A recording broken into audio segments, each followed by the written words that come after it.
छोटी चींटी और जादुई घंटी। एक घने जंगल में, जहां ऊंचे ऊंचे पेड़ सूरज की रोशनी को धरती तक आने से रोकते थे, एक छोटी सी चींटी रहती थी। उसका नाम चुटकी था। चुटकी और उसकी बस्ती की सभी चींटियां बहुत मेहनती थीं।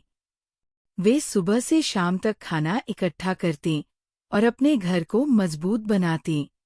एक दिन चुटकी जंगल में घूम रही थी, तभी उसे एक चमकती हुई छोटी घंटी दिखाई दी।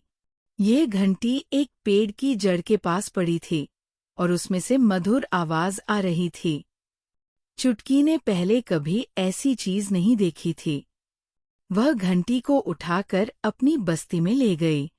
जब दूसरी चींटियों ने उस जादुई घंटी को देखा, तो वे हैरान रह गईं। जैसे ही कोई उस घंटी को हिलाता, आसपास की सारी चीजें थोड़ी देर के लिए रुक जाती थी। हवा का बहना, पत्तों का गिरना, यहाँ तक कि दूसरी चींटियों का चलना भी थम जाता था।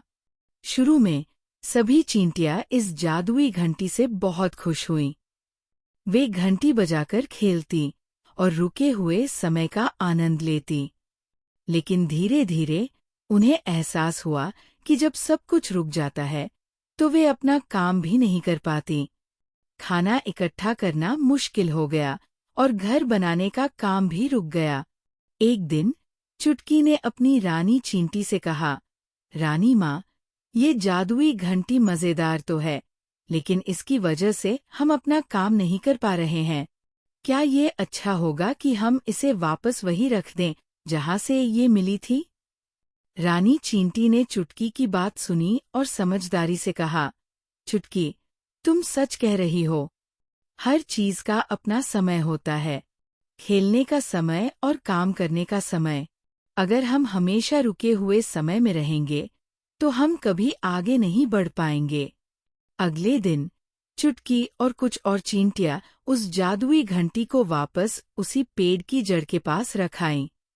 घंटी के जाते ही जंगल फिर से अपनी लय में आ गया।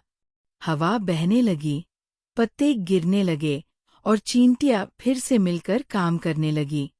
उस दिन से चुटकी और उसकी बस्ती की चींटियों ने ये सबक सीखा कि हर चीज का अपना महत्व होता है और हमें समय का सही उपयोग करना चाहिए।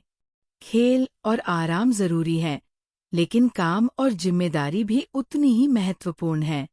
कहानी का नैतिक: हर चीज का अपना समय और महत्व होता है। हमें खेल और काम के बीच संतुलन बनाना चाहिए और समय का सदुपयोग करना चाहिए। तो बच्चों, अपने विचार और प्रतिक्रिया को शेयर करें। हम जल्द ही एक और कहानी के साथ वापस आएंगे। तब तक हंसते रहो, मुस्कान बनाए रखो। हमारे चैनल को सब्सक्राइब और शेयर करें ताकि हर बच्चा इन कहानियों से सीखे गए सीखों को अपने जीवन में शामिल करने का प्रयास कर सके। धन्यवाद और अलविदा।